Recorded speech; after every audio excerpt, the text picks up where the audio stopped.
Paulo Freire viveu de 1921 a 1997. Foi um educador brasileiro, criador do método inovador no ensino da alfabetização para adultos. Seu método foi levado para diversos países. Paulo Freire nasceu no Recife, Pernambuco, no dia 19 de setembro de 1921. Filho de Joaquim Temístocles Freire, capitão da Polícia Militar, e de Edeltrudes Neves Freire, Paulo morou na cidade do Recife até 1931. Depois desse período, foi viver no município vizinho de Jaboatão dos Guararapes, onde permaneceu durante 10 anos. Paulo Freire iniciou o curso ginasial no Colégio 14 de Julho, no centro do Recife. Com 13 anos, perdeu o seu pai e coube à sua mãe a responsabilidade de sustentar todos os 4 filhos. Sem condições de continuar pagando a escola, sua mãe pediu ajuda ao diretor do colégio Oswaldo Cruz, que lhe concedeu matrícula gratuita.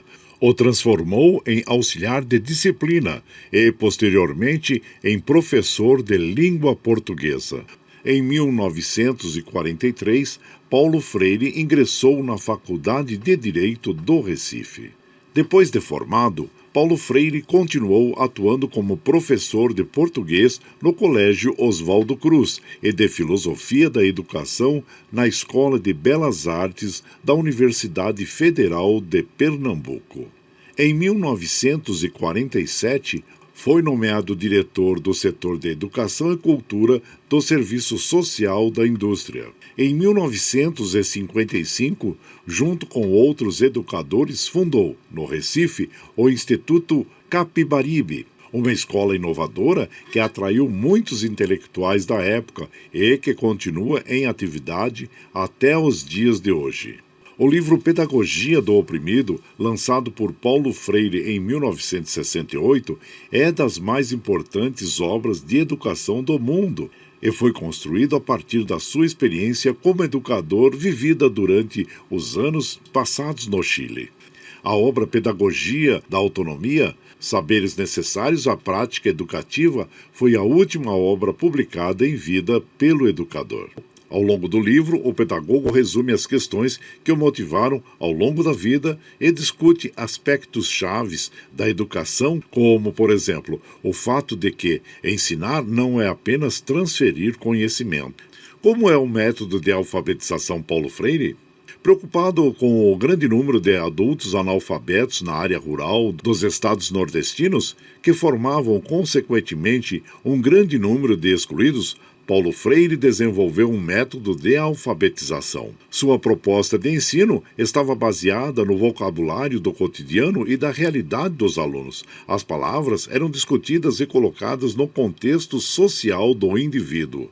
Por exemplo, o agricultor aprendia as palavras cana, enxada, terra, colheita, entre outras. Os alunos eram levados a pensar nas questões sociais relacionadas ao seu trabalho. A partir das palavras bases é que se ia descobrindo novos termos e ampliando o vocabulário. A iniciativa do educador foi aplicada pela primeira vez em 1962 na cidade de Angicos, no sertão do Rio Grande do Norte, quando foram alfabetizados 300 trabalhadores da agricultura. O projeto ficou conhecido como 40 Horas de Angicos.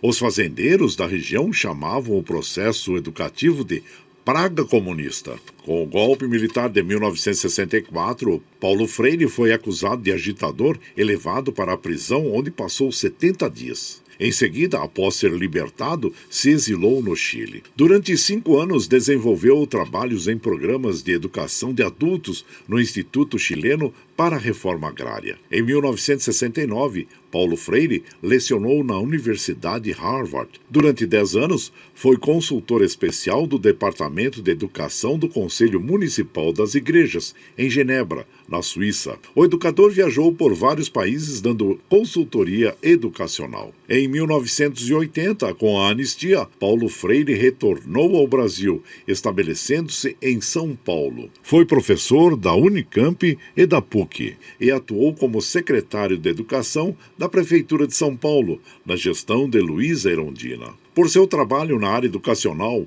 Paulo Freire foi reconhecido mundialmente.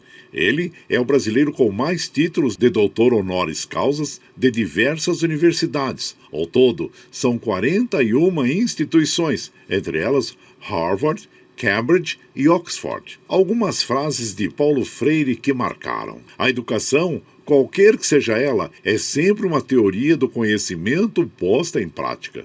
A alegria não chega apenas no encontro do achado, mas faz parte do processo da busca. E ensinar e aprender não pode dar-se fora da procura, fora da boniteza e da alegria. Se a educação sozinha não transforma a sociedade, sem ela, tampouco a sociedade muda. Ninguém educa ninguém. Ninguém educa a si mesmo. Os homens se educam entre si, mediatizados pelo mundo. Ensinar não é transferir conhecimento, mas criar as possibilidades para sua própria produção ou a sua construção. Ninguém ignora tudo, ninguém sabe tudo. Todos nós sabemos alguma coisa, todos nós ignoramos alguma coisa. Por isso, aprendemos sempre.